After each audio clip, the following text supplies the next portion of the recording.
Now let us go to question number 27 and let's see what is there. So the question is from your topic dual nature of matter and radiation.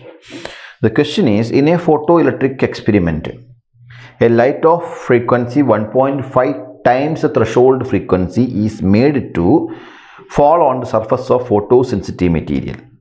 Now if the frequency is halved and intensity is doubled, the number of photoelectrons emitted.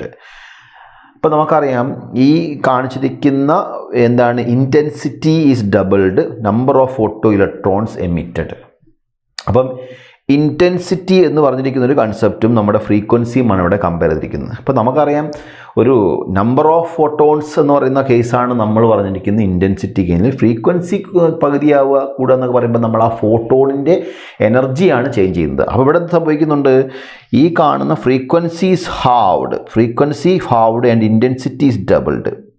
Frequency half ആക്കി intensity double ചെയ്തുകൊണ്ട് കാര്യമില്ല. കാരണം intensity double ചെയ്തിട്ട് എന്താ കാര്യം, intensity double ചെയ്യുക എന്ന് പറയുന്ന സമയത്ത് നമ്പർ ഓഫ് ഫോട്ടോൺസ് ആണ് ഡബിൾ ആയിരിക്കുന്നത്. പക്ഷേ എനർജി വിത്ത് 1 ഫോട്ടോൺ ഈസ് എന്താണ്, ഈ പറഞ്ഞ പോലെ ഫ്രീക്വൻസി പകുതിയാക്കുകയാണെങ്കിൽ അത് വളരെയധികം കുറയുന്നുണ്ട്. അതുകൊണ്ട് ഫോട്ടോ ഇലക്ട്രോൺസിനെ എമിറ്റ് ചെയ്യപ്പെടണമെങ്കിൽ നമ്മൾ അയക്കുന്ന ഫോട്ടോണിൻ്റെ കയ്യിൽ ആ മെറ്റീരിയലിൻ്റെ വർക്ക് ഫങ്ഷൻ എന്ന് പറയുന്ന ഒരു എമൗണ്ട് ഓഫ് എനർജിയെ ഓവർകം ചെയ്യാൻ നമുക്ക് കഴിയണം. അപ്പോൾ ഫോട്ടോണിൻ്റെ എനർജിയാണ് നിങ്ങൾ ഫ്രീക്വൻസി പകുതിയാക്കുമ്പം കുറയുന്നത്. അതുകൊണ്ട് തന്നെ ഇൻറ്റൻസിറ്റി കൂട്ടിയതുകൊണ്ട് കാര്യമില്ല. ഫോട്ടോ എനർജി കുറയുമ്പോൾ സ്വാഭാവികമായിട്ട് എന്താണ്, ആ സർഫസിൽ നിന്നും ഇലക്ട്രോണിന് ഇഞ്ചെക്ട് ചെയ്യപ്പെടാനുള്ള സാധ്യത കുറയുകയാണ് ചെയ്യുന്നത്.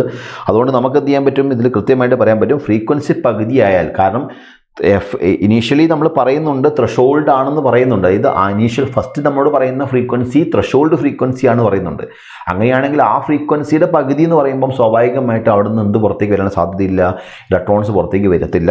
അതുകൊണ്ട് തന്നെ നമുക്ക് എന്ത് പറയാം, number of photo electrons emitted will be എത്രയായിരിക്കും, 0 എന്ന് നമുക്ക് ധൈര്യമായിട്ട് പറയാം. കാരണം എഫ് ത്രഷോൾഡ് ഫ്രീക്വൻസി എന്ന് പ്രത്യേകം പറഞ്ഞതുകൊണ്ടാണ് അങ്ങനെ എടുക്കാൻ പറ്റുന്നത് കേട്ടോ. അതാണ് നമ്മുടെ കൺസെപ്റ്റ് ആയിട്ട് വരുന്നത്. 0 electrons will be ejected from the surface.